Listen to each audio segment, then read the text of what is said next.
नमस्कार। हमारा जो ये घर है सहारनपुर का, ये रेलवे स्टेशन के बिल्कुल पास है।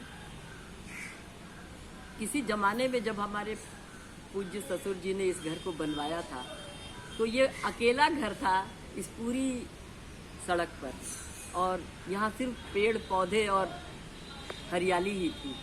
और उन्हें लोगों ने मना किया कि कहाँ जंगल बियाबान में जा रहे हो घर बनवाने, लेकिन वो बोले नहीं, मुझे तो यहीं रहना है। क्योंकि हमारा जो पुश्तैनी घर था वो उधर गली में था, रानी बाजार के पास।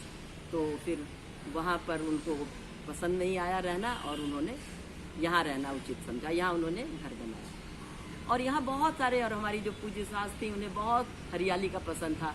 तो नीम, बरगद नहीं, नीम, जामुन, कटहल और कनक चंपा, शरीफा, आम, दुनिया भर के पेड़ उन्होंने यहाँ लगवाए।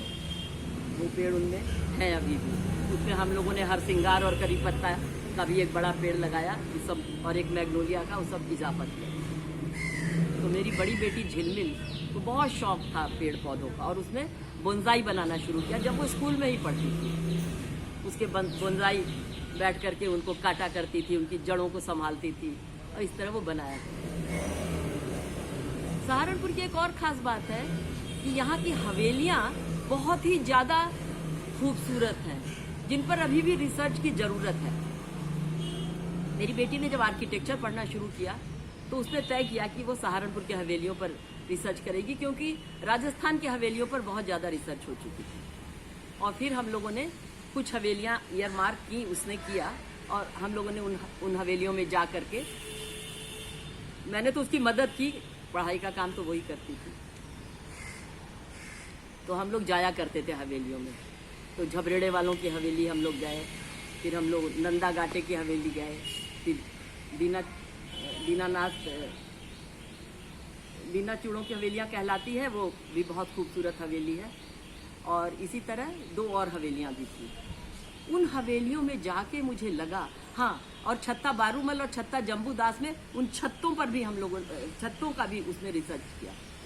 वो सब कुछ इतना आश्चर्यजनक था और इतना जबरदस्त, समझिए, वास्तुकला का एक नमूना था कि वो देखते ही बनता था।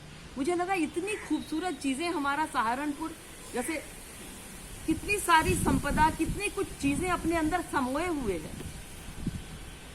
बाद में जब मैं उसके पास कभी कभी, जब वो लंदन में आर्किटेक्चर करती है, उसके पास जब लंदन जाती हूँ तो वहाँ मैं देखती हूँ कि लंदन वॉक्स ऑर्गेनाइज होती हैं।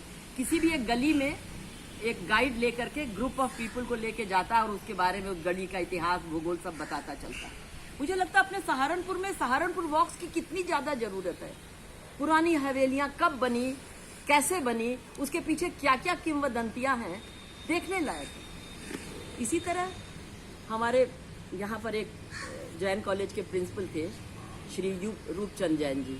तो रूपचंद जैन जी की जो के घर के ठीक सामने एक हवेली टूट रही थी, तोड़ी जा रही थी।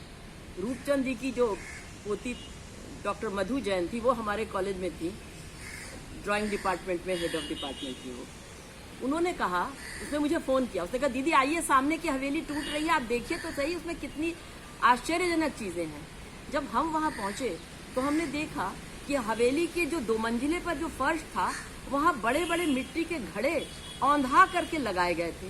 मेरी समझ में नहीं आया कि फर्श में पूरी तौर पे मिट्टी के घड़े क्यों बिछाए गए हैं। तो मधु ने बताया कि ये एकॉस्टिक इफेक्ट के लिए है दीदी। यहाँ पर जो पुराने हवेली के मालिक थे वो मुजरा सुनते थे, और उन घड़ों के कारण घुंघरुओं की झंकार ज़्यादा अच्छी सुनाई देती थी। मैंने मन ही हाथ जोड़ के प्रणाम किया उन वास्तुशिल्पियों को, उन ध्वनि विशेषज्ञों को, जो कि अब शायद वो सब कारीगरी भी खत्म हो गई है। फिर हम लोगों ने उसमें से कुछ घड़े, हम और कुछ मधु, हम लोग अपने घर लेके आए, और उन घड़ों का पानी, वो मेरे ख्याल से 200-300 साल पुरानी हवेली थी, उन घड़ों का पानी इतना शीतल, इतना अच्छा था कि हम बहुत दिनों तक उस पानी का आनंद लेते रहे। और आज भी उन घड़ों में से एक घड़े में हमने एक पौधा लगा रखा है, मनी प्लांट का।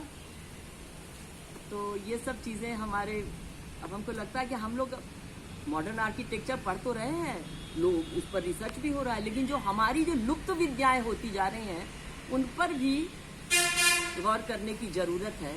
वो सारे ध्वनि विशेषज्ञ, वो सारे वास्तुशिल्पी, वो सारे कारीगर खत्म होते जा रहे हैं, उनको सहेजने की जरूरत है। हमें भी, हमारी भी गली मोहल्लों में डिफरेंट काइंड ऑफ वॉक्स को ऑर्गेनाइज करने की जरूरत है, जो हमारे पर्यटन को भी बढ़ावा देगा। मुझे तो लगता है सहारनपुर संभावनाओं से भरा हुआ है, हमें एक्सप्लोर करना है उस संभावना को। काश जल्दी ही जल्दी हम लोग इस संबंध में और कुछ नया रिसर्च करें, तो हमारी बहुत सी लुप्त विद्याओं को सहेजा जा सकता है। धन्यवाद, नमस्कार।